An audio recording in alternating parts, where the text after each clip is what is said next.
Hi, I'm Mitch Gallagher. Welcome to the Sweetwater Minute. Not long ago, we had a chance to sit down with Ian McIntosh, keyboardist and sound designer with Jesus Culture. He's also worked on over 50 albums with Bethel Music and many other groups. He was here for a workshop, and he'll be back in May to the Sweetwater campus along with the entire Jesus Culture group to put on yet another workshop. Let's check out the interview. So, keyboard player, songwriter, studio musician, educator, video guy. I mean, the number of titles that you have is pretty extreme. I dabble. Yeah, you dabble. I dabble. Yeah. So tell us how you got started. Were you originally a keyboardist? Is that how you got into the music side of things? Yeah, it was actually with youth group at church, and I saw them. I saw the senior kind of person playing on stage and wanted to do that, and so I did. Played keyboard for a while and did that for a long time, and maybe 6-7 years in started getting into computer audio and just kind of went from there. Anything I get excited about, I just try. Right. So were you self-taught on keyboards? I had classical lessons for a little while, a couple years, sheet music, learned Beethoven's Fifth, played it at a recital and everything, and mostly past that point, like self-taught theory and everything like that as far as what chords are and that kind of thing. And yeah. Right. Well, you downplayed a little bit there, though, but you've played on like over 50 albums for Bethel and for Jesus Culture. Is it that many? Tremendous array of music there. How did you get into that whole part of the business? It honestly just kind of came organically. It was youth group. Jesus Culture was youth group at Bethel. That was what we were. Like, it was senior high youth. Chris was the youth worship leader, and shortly after that, Kim came along, and we started doing conferences. Like, we were excited about what was happening in our youth group and wanted to share that with people. So we started doing conferences and put out a record, hoping maybe this will sell enough to pay for itself, and if it does, maybe we can do a conference somewhere else. Right. Maybe do a second conference. And so we did that, and it just kind of took off. It just all of a sudden, I don't think we caught up to the fact that it was actually doing anything for a long time. For us, it was youth group, probably for the first 3-4 records. Right. And then that same band was the band at Bethel for a very long time. For a very long time, up until maybe 3-4 years ago. We were also, you'd see the same guys on the Bethel records as you did on the Jesus Culture records. Okay. Yeah. And where is the material coming from that you're recording? Who's writing that? We write some of it. I mean, we started out by doing a lot of covers. It was just songs we were excited about, and that was it. And then recently, in the past couple of years, we've gotten more into songwriting and caring about that a lot more. So it's like Chris, Jeffrey, and I do a lot of the writing on songs that Chris sings, and sometimes we'll have other people like Jeremy Riddle, or people have written on a couple of our songs. And Kim writes a lot, has a couple of originals across the record. We write with Anthony Skinner. He's a guy in Nashville. And so yeah, I mean, we've probably cared more about that now than in the past. But Right. That's great. So when you come into, say, doing a cover, coming in as either keyboardist or working with a computer and programming things, how do you approach that? How do you make that your own, if you will? Yeah, I mean, for me, there's two different areas that I touch the song, I guess. And in pre-production, it's all about finding those musical hooks and the parts of the songs that are going to be moving or exciting or fun, and that's something Jesus Culture's really latched onto that we've really liked a lot, is finding these musical moments that maybe speak to people or whatever. And so we'll spend a lot of time on that, and it might just be a piano line, it might be a guitar hook or whatever, and we collaborate a lot, and Jeffrey will, our guitar player, will give input into what I do, and I'll give input into what he does. And then in post, we'll do some post-production stuff, and I kind of approach it at that point, like mixing from the keyboard or mixing from programming, where if I feel there's a hole in the song somewhere, I'll, instead of re-EQing something or whatever, instead of relying on the mix engineer, I just will layer something in. Right. So you end up with an absurd amount of tracks, or something 4 or 5 bass tracks and this stuff, and we cut out whatever isn't needed. But it's a fun way to approach it, and you end up with this almost orchestral thing at the end, because there's all these layers and parts. And so you kind of put everything into the pot and then kind of edit it down. Exactly. From there, so you kind of start from this and work it down to the essential parts. Kind of go crazy. Don't overthink it. Go crazy. Have a lot of fun. Layer, and then I sit down with the producer and we kind of pick and choose. Right. Yeah. So how do you come up with the sounds that you use? Because with a technical approach like that, a technological approach, the canvas is so huge. Sure. I mean, some of it is definitely I mean, some of it's definitely listening to other records and wanting to emulate some of that and learning like tricks from those things. Like, you know, the stuff everyone listens to, the Coldplays and maybe M83 or something like that. You know, for synth work. But when I'm actually working, it's usually through layering. I'll try to do something like if I think there's a synth lead that sounds great, I'll start with whatever I think is a great synth patch, and if it's awesome, then I'm excited and that's great. But most of the time I start layering, and I'll grab another part and I'll grab another sound and try to, you know, if something doesn't come off quite right, whether the attack's off or something, it's probably a weird way to do it. Instead of going back and re-editing the sound and doing stuff, I just keep layering more in and layering more in.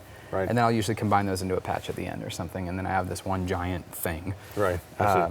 It's a lot of fun though. You get where you can get some really interesting things happening because, you know, a synth part has layers of piano and whatever else in it. Right. Right, right. One of the challenges with that is I just got a new virtual instrument on my Mac, and it has 10,000 patches that came with it. So just knowing what that instrument can do and where to go, you said, you know, I'll just find a lead patch that I like. How do you find the lead patch you like out of those 10,000? Do you have to go through every one of those? Well, I think at some point in time it's good to go through everything and find out what you have. And I've spent my fair share of hours just hitting the down arrow and you know, doing that motion. I'm definitely a proponent, though, of not thinking in terms of patches. Like I like a more organic type approach in that something like, kind of more like something that an analog synth player would do. You know, when you if you take one of the old synths, like if there were any presets, there were only like 10, you know, or whatever, maybe a couple banks of 10, if there were any at all on those old keyboards. And you kind of had to create on the fly and do stuff. And so I'm a huge proponent of that. People learning synthesis and myself learning how this stuff works, so that I can go in and mess around with the patches. So I'll get all that to say, I'll get a bank of, you know, instead of 10,000, I look at it, I find a 50 I love. Okay. And pretty much start from there almost every time. Okay, so you've got kind of a base bank, if you will, that you build from. And are those mostly patches that you're finding in the factory setup that you then modify, or do you start from scratch to create those? A little bit of both. It's usually in the factory. I mean, I'll usually go through and find something inspiring and put my own spin on it. But I've also, you know, when I know there's a certain thing I want, like there's a patch I have called a Super Saw, and it's a classic. You can find it all over the place, and it's basically saws detuned across the stereo field equally, so that, like, you know, the one on the far left is the same undertuned as the one on the far right that's overtuned. Creates this really wide, lush kind of sound. Very common, but since I know how it's made, you know, instead of trying to find a patch that looks like that, I just go through and make it. Right. You know, yeah. Right, right. The aspect of choosing the sounds and all the layering and things you're talking about that I think escapes many people when they're producing a record is the arranging aspect of it. Sure. You have to allow room for everything else, yet you still want your place and all of that. Can you talk a little bit about that, how you approach that arranging side of the sound design world? Yeah, I mean, our approach might be a little different in that too than some. We are, in a nutshell, we look at it like there always needs to be somewhere bigger to go. There always needs to be another layer you can add. And so usually when I'm working on stuff, I'll start with whatever even when I'm producing, like I'm working on a record right now for a church in Midland, and I always start with that huge moment in the song and build that up to infinity. So as I spread out from there, it naturally kind of tapers and ebbs and flows accordingly. And that's been my approach all the time, is to find what the biggest moment is, because I can throw everything at that.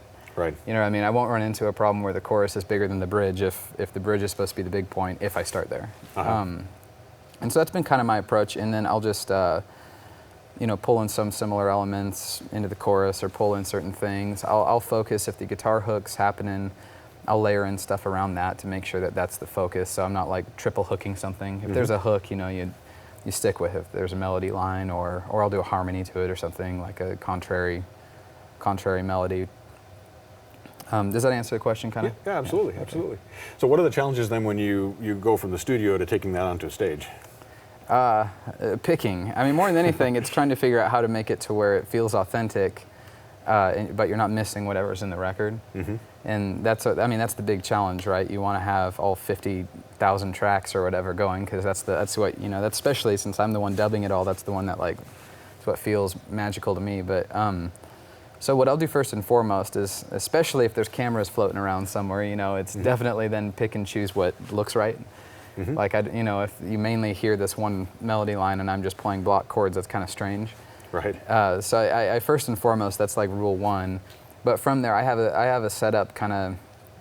My live setup allows me to pick and choose as I see fit. So I always have every single dang thing we've done on a record available to pull in with just a couple faders.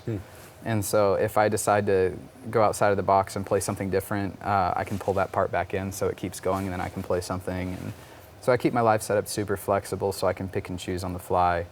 But ultimately, it comes down to making sure you have all the important hooks happening, but not enough that it sounds fake, I guess. Right, right. So are you using mainly a computer-based approach to that, or are you using hardware instruments as well? All computer. I'm using Ableton Live for tracks, and I use it kind of like a DJ mixer where everything's kind of bust through stuff, and I can filter sweep and bring things in and out. And then Reason is my live sound bank. Okay.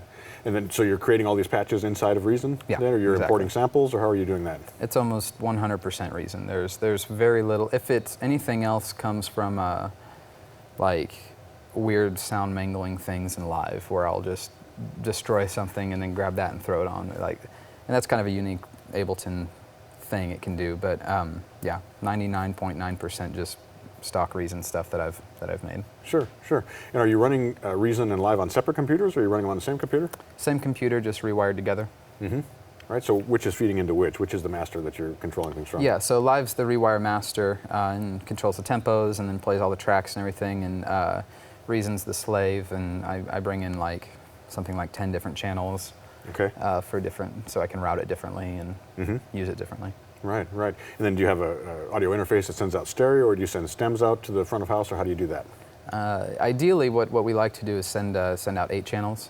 I've gone, for our last recording, I sent out 16, and it was just a nightmare. You know, because Mac OS X has this little feature where you can bridge audio interfaces together and use them, so you can like take the outputs of one and the outputs of another and create this kind of hodgepodge beast of an interface. Right. And we decided that was a great plan, because then I can do like, you know, strings for like, you know, a strings bus for the live strings player, so they could play their like 2 parts, but it sounded like a quartet. And then I had like percussion and DVD cues, so the camera guys knew where to look, and whatever else. Like I said, tell them like Chris is about to sing. Like I'd tell them like, so they knew where to swing and what to do, so we didn't have to rent that theater for, you know, an extra 6 days or whatever to rehearse. But since then, I've kind of decided that's a nightmare, and I do 8. So it's basically a click / cue channel, sub bass, and then 3 different stereo pairs. Okay. And I actually make it to where if a sound sounds like a pad or a synth and it's a track, it comes out of a certain stereo pair. And if I play something that sounds like a pad or a synth, it comes out of that same stereo pair. Okay. And so the sound guy basically just has like synths, pianos, and then stuff.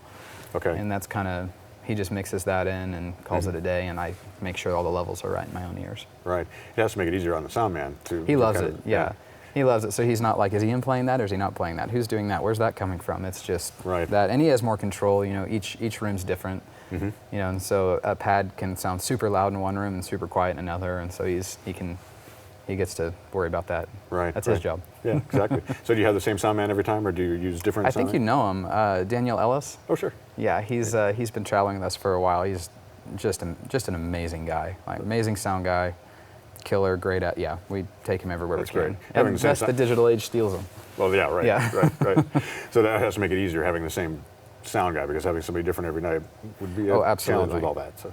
Absolutely, yeah. There are parts, and you know, and we work on that. That was for the first like year he was with us. You know, that communication of when he gets to the bridge, you're going to want to focus more on the guitar here versus this song. When he gets to the bridge, it's more keys, and we work through that. And so now he kind of knows, you know, and he's on it. Like, right. And actually, we've worked together to where I kind of do some of it for him. I'll automate certain sections up for him, and so we work together. It's great that way. Yeah. You don't have to worry about it then. Yeah, right. You can focus on just playing the music. Exactly. Right.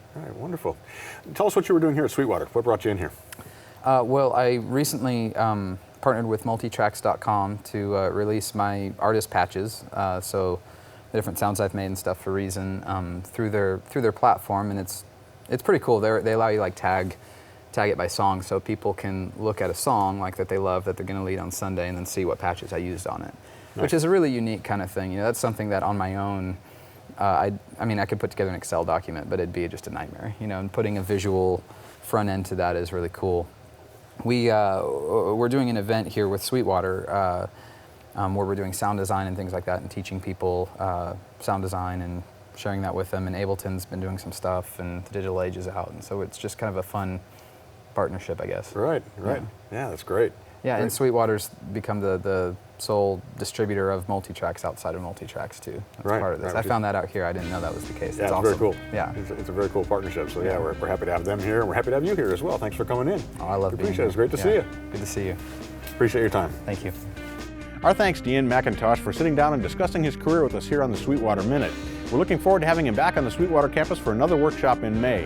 And thank you for joining me for the Sweetwater Minute. I'm Mitch Gallagher.